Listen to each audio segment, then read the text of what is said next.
चलो बच्चों, आज ना हम root two is an irrational number इस क्वेश्चन को सोल्व करेंगे। ये क्वेश्चन क्लास 10th में काफी बार रिपीट हो चुका है, इसलिए आपको इस क्वेश्चन को स्किप नहीं करना है और आपको इस क्वेश्चन को नोट करके इसकी प्रैक्टिस करनी है। ये बहुत ही ज्यादा बार रिपीट हुआ है, इसलिए चलो अब हम इसे शुरू करते हैं। सबसे पहले हम इसे कॉन्ट्राडिक्ट मेथड से प्रूफ करेंगे कि ये इरेशनल नंबर है। इसलिए हम सबसे पहले root two is a rational number ये मान लेते हैं। assume that, आपको ऐसे ही पेपर में लिखना है, assume that root 2 is an rational number। आपको बेटा रैशनल नंबर का पता होगा, रैशनल नंबर वो नंबर होते हैं जिसे हम पी वाई क्यू की फॉर्म में लिख सकते हैं। इसीलिए then it can be written in the form P by Q where P and Q are integer and Q is not equal to zero. ये होगी रैशनल नंबर की परिभाषा कह सकते हो, डेफिनेशन कह सकते हो। And P by Q is in this lowest form HCF of P and Q is equal to 1। ये सबसे इंपॉर्टेंट लाइन है, आपको ये पेपर में जरूर लिखनी है। इसका मतलब है कि जो पी वाई क्यू है ये अपनी लोएस्ट फॉर्म में है। तो इससे क्या होगा कि P कोमा Q का जो HCF होगा बेटा, HCF वो 1 होगा, इज इक्वल टू 1। तो जैसे हमने रूट टू को रैशनल नंबर माना है, so root two is equal to P by Q. अब हम दोनों साइड स्क्वेयर करेंगे। 2 is equal to P square by Q square. अब हम क्यू स्क्वेयर को दूसरी साइड भेजेंगे, इसलिए P square is equal to 2 times Q square. ये इसे हम इक्वेशन नंबर 1 कह देते हैं। अभी आप बेटा यहाँ पे देखिए, जो पी स्क्वेयर लिखा है is equal to 2 times Q square. अगर हम क्यू स्क्वेयर को इवन कहें या ओड कहें, जब ये 2 से मल्टीप्लाई होगा तो ये ओवरऑल इवन नंबर ही बनेगा। इसलिए P square is a even number.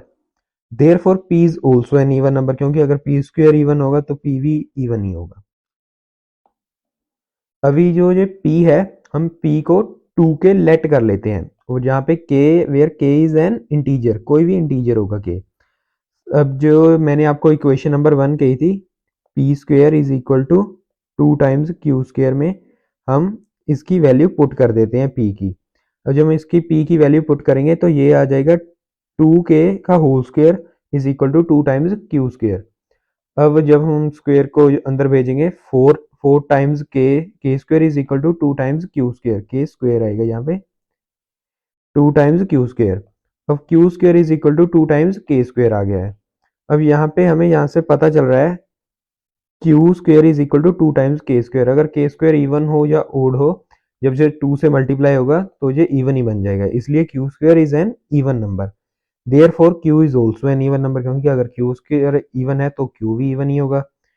इसीलिए P and Q both are even, which means they have common factor 2। अभी इस लाइन को समझना जरूरी है कि अभी मैंने जैसे प्रूफ किया है कि Q भी इवन है और P भी इवन है।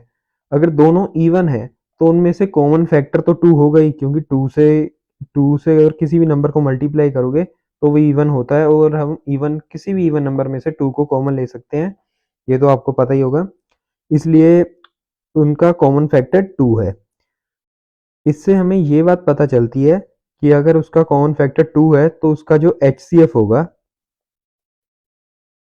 वो या तो 2 होगा या 2 से बड़ा कोई भी नंबर होगा, 2 4 ऐसे होगा।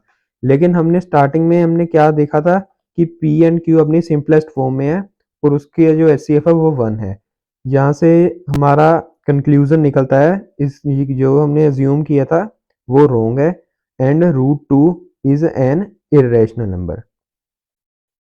ऐसे आपको अपने पेपर में प्रूफ करना है, और ये जो क्वेश्चन है ये बहुत ही ज़्यादा इंपॉर्टेंट है, इसलिए आप इसे 1 या 2 बार ट्राई जरूर करना, और उसके बाद अगर आपको कहीं भी दिक्कत आए तभी वीडियो को खोलकर वहाँ से दोबारा चेक कर लेना।